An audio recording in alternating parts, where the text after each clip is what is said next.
Isang linggo bago magpasko, may binabantayan ang pag-asa na namumong sama ng panahon sa Pacific Ocean. Kapag naging bagyo raw kasi yan, posibleng pumasok yan sa Pilipinas sa mismong pagsapit ng araw ng Pasko. Pero paglililaw ng pag-asa, masyado pang maaga.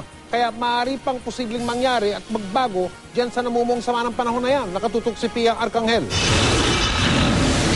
Hindi pa man tuluyan nakakabangon mula sa hagupit ng Bagyong Pablo, may bagong namumuong sama ng panahon na binabantayan ng pag-asa. Pinag-aaralan ngayon ng pag-asa isang cloud cluster na namataan nila sa karagatang Pasipiko malapit sa Micronesia Islands.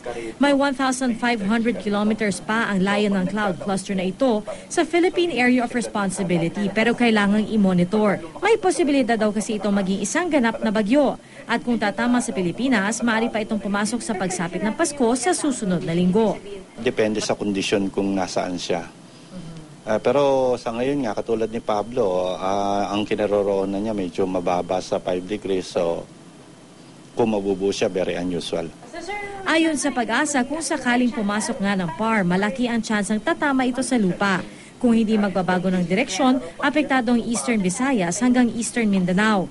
Kung nasaan siya ngayon, ganun din yung pwesto ni Pablo nung nagsisimula pa lang si Pablo.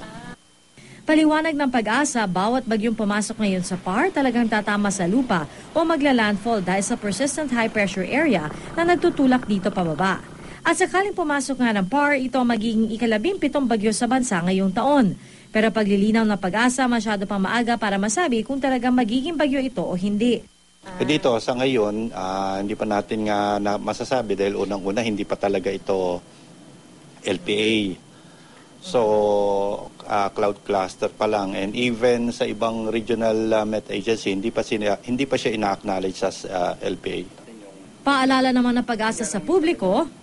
Sinasabi na ho namin na ngayon pa lang po sana ay maganda na rin po tayo. Kasi iba na rin po yung nakahanda at mas malaki po yung mawawala sa atin pag tayo inabutan talaga ng bagyo.